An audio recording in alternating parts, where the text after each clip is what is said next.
I would really love to talk about trust and the power of trust.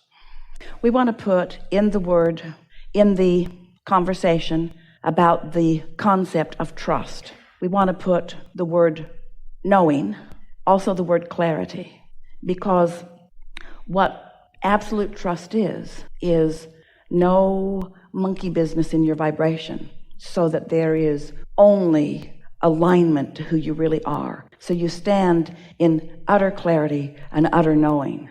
And the only way that we know to bring any of our, excuse the bulky terminology, physical friends into utter trust is by helping you to realize that you can be more unconditional.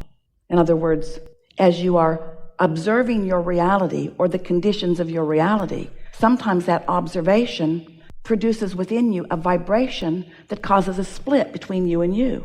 And then you don't feel trust, you don't feel sure, you don't feel clarity, you don't feel knowing. So it's important to close that gap so you can feel trust, so you can feel clarity. But if all you're looking at is the current reality, if you're looking at the circumstances, if you're looking at the conditions, then you're likely not going to find it. And so that's why we're talking more and more about reaching for the emotion, which is less conditional. Now, by your wise acknowledgement, an emotion certainly is a physical manifestation. You can feel it, it's real, but it's less physical than the car in the garage. And so we're talking about degrees of vibration. We're really talking about turning those thoughts to things. So feel with us how through the living of life there is this vibrational reality, and let's call it source. Let's call it source that is resourcing all that is. Let's call it the energy that creates worlds, this stream of consciousness that is flowing. And so here you are having some relationship with that. And let's say, for whatever reason, you are in a high-flying, good-feeling place. Maybe you meditated, so you just stopped resistance and your vibration raised. Maybe you got on a rampage of appreciation so that you deliberately tuned your vibrational frequency into a high place. But in any event, you're right there in that high-flying place. So here is this source energy offering this knowing. And you're standing in an attitude of trust about it because you're not doing that thing that you do that keeps you from feeling that. So now you begin to receive in a real way, which now you want to call physical. You want to start translating that vibration into something tangible. And the first thing you translate it into is a thought, an idea that is followed immediately by emotion, which is even more physical. And if you stay there, if you're able to maintain it, then that vibrational frequency that you have now accepted, you own it, you've practiced it, now it's turning into impulses, which certainly are more physical, and more ideas and more rendezvous and more of everything, until eventually, and not very long, it doesn't take, you have a full-blown manifestation, and people around you are saying, where'd that come from? And you say, from non-physical. And they say, but how can anything be non-physical? How can something come out of nothing? And that's really the point you're making. It can't come out of nothing. It's coming out of something less tangible, less tangible, less tangible, less tangible. But just because it's less tangible doesn't mean that it's less recognizable. And that's really the point of all of this. We're wanting to make you aware of your own guidance system so that you can feel the realness of that vibrational reality, so that you can feel, so that you can trust, so that you can know the realness of it. And when you do, it's going to come out where not only you, but everybody else can see it too. That's why you all came. You said, I want to be on the leading edge where the thoughts are turning to things, where the non-physical is becoming physical, where the vibration becomes tangible, where I can feel it so that I can guide it and hone it and focus it, mold it and create it. When trust is called for, isn't it always when both knowing and unknowing are occurring simultaneously and there is fear about the unknowing? Isn't trust always called for in the face of unknowing? Every subject is really two subjects, wanted and unwanted. That vibrational frequency exists on everything. Okay, I have a very specific example. Okay, go ahead. I'm sorry. And so, of course, that must always be true. Let's hear your example. Okay, I'm in a dream. And in this dream, I'm in a bed. It's a 4-poster bed. At the end of this bed are 3 flowing female-type figures. I don't see any faces, I just see flowing gowns. And there's a conversation in the dream, and the conversation is coming from them to me and amongst them, and it's all about my life and the way I'm living things. And this probing questioning is creating a vibrational frequency in me. And the reason I say that is because simultaneously I become aware that I'm awake in my bed, feeling my own bed that I know of. As this vibration is occurring in my body, I feel I'm starting to slide around on the bed, and I feel this fear of, and this is engendered from enculturation, paranoia about spirits, about evilness, about something starting to enter me. And I get this fear in my dream, and I hear this very soft trust. And I said, okay. And as I did, when I said okay, the vibrational frequency in my body amped up. It got more intense. Because just because you said okay didn't mean you meant it. Okay.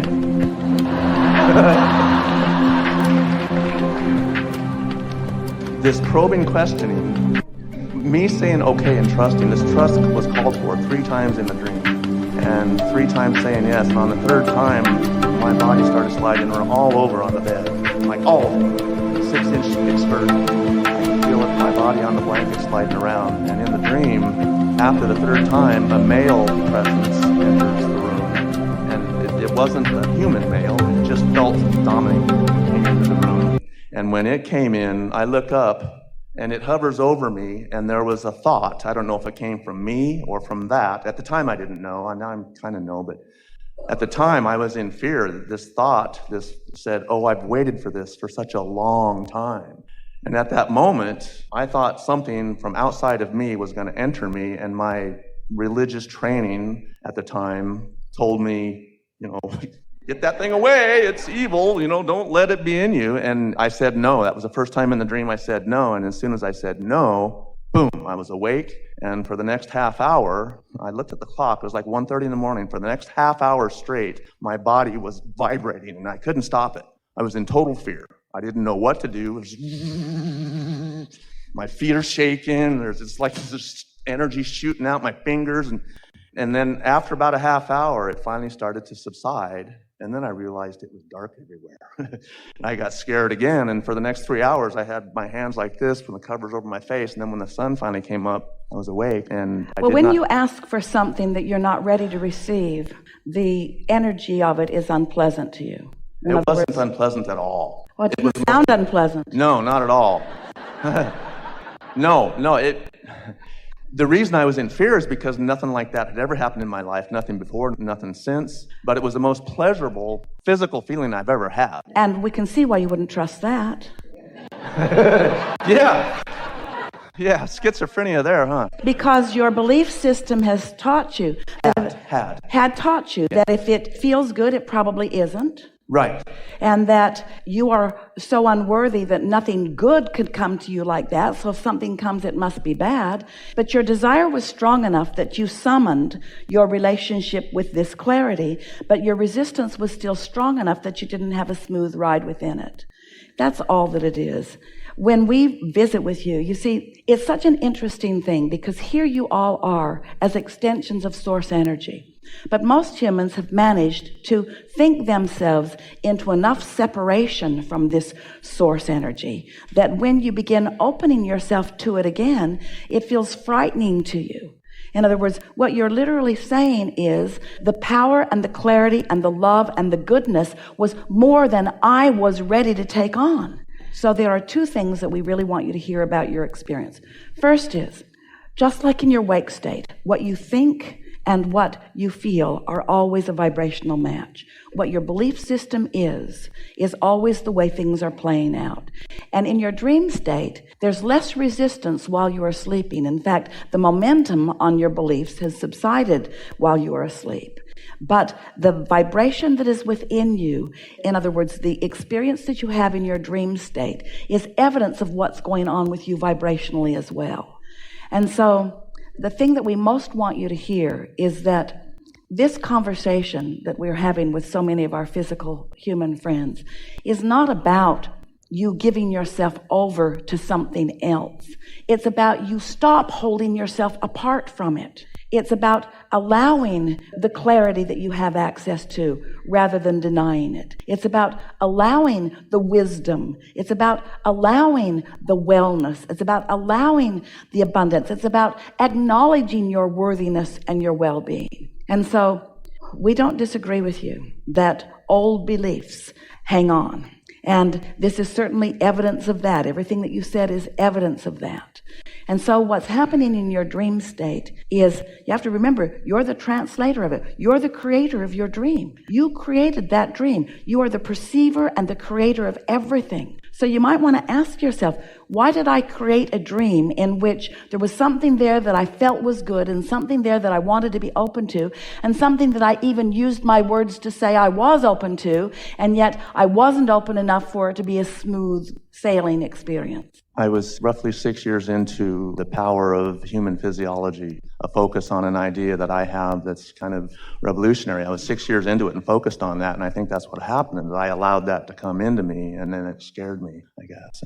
I believe now, I mean, this is a long time ago, I believe now that what was happening was the larger part of me was connecting with me. Absolutely. And so what your description here, and the reason that we were willing and even eager for it to go on so long, is because it's the best expression that we've heard in a while about what that gap feels like when you are powerfully being called toward who you really are, but there's a belief system that is holding you from it. And when your desire is strong, still you are called, but when your belief system is strong, then there is resistance about it, you see. And it's exactly why people don't allow prosperity. They want prosperity, but they don't believe it. They don't believe it for themselves. They want ease in life, they just don't believe it.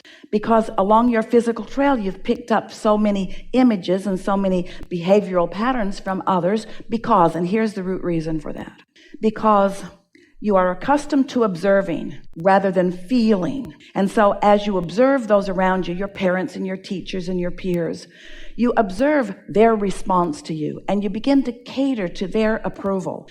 And so you begin to behave in ways that are not necessarily always wrong for you, but not necessarily in your best interest. You become a caterer to the desires of others relative to you.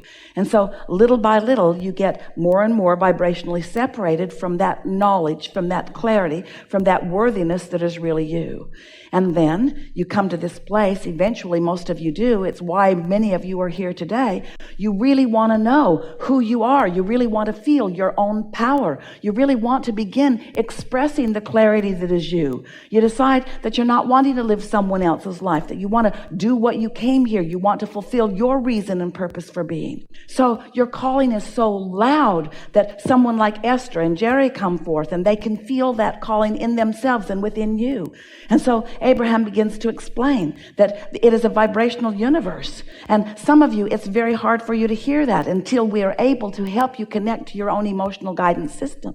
We're happy that you pinpointed the word trust because it's an emotion. An emotion is the key. Your conscious awareness of how you feel is the key to understanding your in this moment vibrational nature. And that vibrational nature that we're talking about is the relationship, the relativity between who you really are, all the love and all the clarity and all the power and all of the energy that you really are, and what you're allowing to eke through you, to peek through you, to squeeze through you in any moment in time. So you had an experience where your asking was strong. Sometimes we like to say to you, if your desire is strong enough, it doesn't really matter what your beliefs are, that desire will pull you through your beliefs.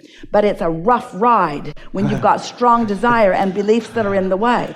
So then we begin talking about the path of least resistance. We say that your source is calling you home to the fullness of who you are through the path of least resistance. A more positive way to say it would be the path of most allowance. But it's easier for you to hear the path of least resistance. Well, who puts the resistance on the trail? You did. You put it there one thought at a time, one experience at a time, one worrisome conversation at a time.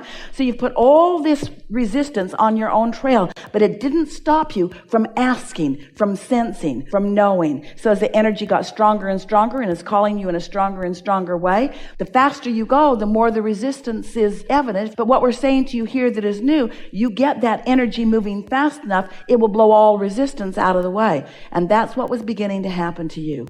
We want you to feel your power. It is time for you to get more consistently in that receptive mode so that you can feel and hear and translate into thought and word and action.